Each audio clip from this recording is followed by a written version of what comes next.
Thank you, Dr. Kashim. All protocols duly observed, His Excellency Governor Sheyi Makinde, former Vice President Atiku Abubakar. I would want to first of all thank Professor Pr0test for that brilliant paper on the economy and what we are currently facing in our dear country.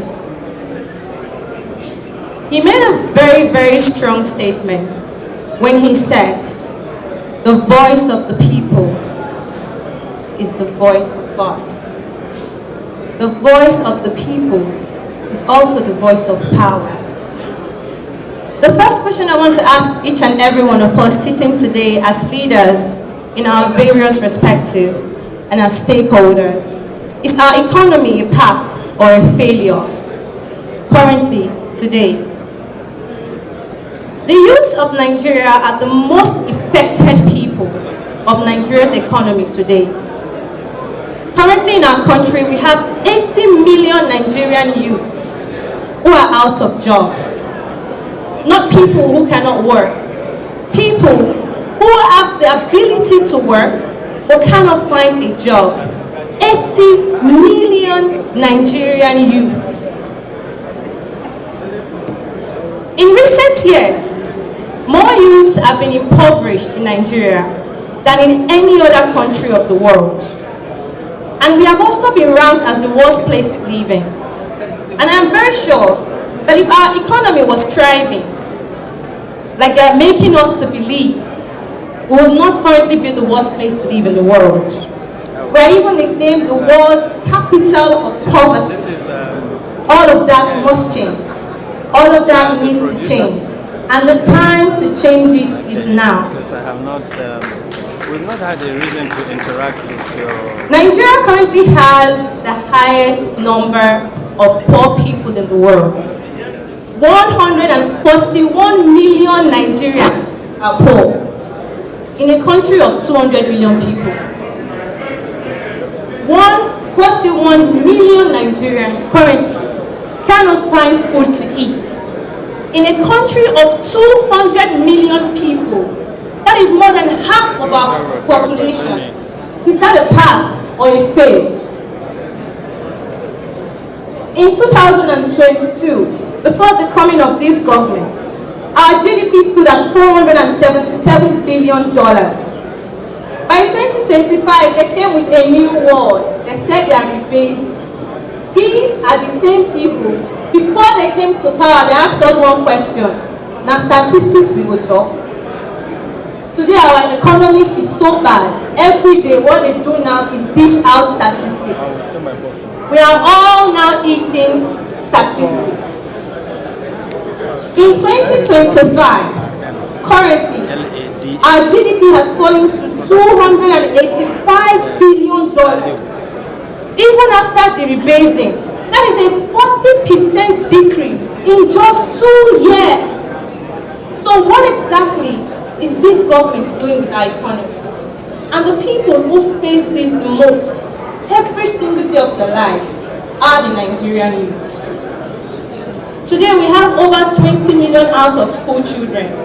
Not because they do not want to go to school, not because they are not capable to read, but because they cannot even afford to go to school. And what is this government doing about it? We are currently ranked as the 4th most terrorized country in the world. 4th. Our insecurity is so bad that it affects our daily lives. Just last week, we saw little kids who were about to go and write their youth May exams, and they couldn't get there because they were carried on the road. They call it banditry. Speaking about banditry, our economy now, for every person that is doing business, I'm sure if I ask right now, how many of us are currently living our daily lives through the businesses that we do? More than half of us raise our hands. But how many of us use electricity to do business? Each and every one of us will raise our hand. They've changed everything from band A to band B to band C. But sadly, in the country, we are now all bandits because we are living in darkness. Each business in the country right now, we are all living in darkness. So where is the band A? Where is the band B? Where is the band C? Our businesses are suffering. This same president protested when fuel was 141 naira. Today, fuel is 1,450 naira. Where is his protest? The same president protested when dollar was 460 naira. Today, dollar is above 1,400 naira. That is a 95% increase. Where is the protest? I think at this rate, our current president needs to start protesting against himself. Because if the opposition leaders even want to speak, our civic rights and our civic duties are even trampled on. Our investment currently in the country is even very terrible. So we want each and every one of us as leaders to come together to ensure that the Nigerian youth get things right.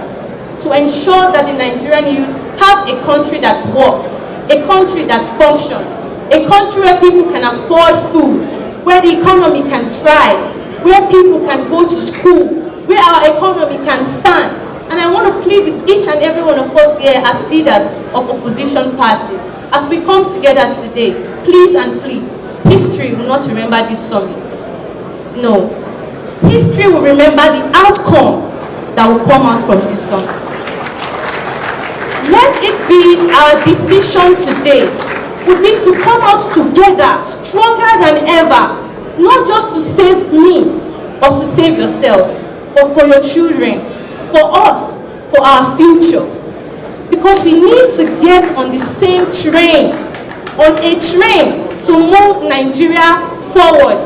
So I have this last request to our current president. We are all, as opposition leaders, on a moving train to make Nigeria better. And he has just two options, only two. It's either he resigns and joins this moving train, or he gets out of our way. Thank you.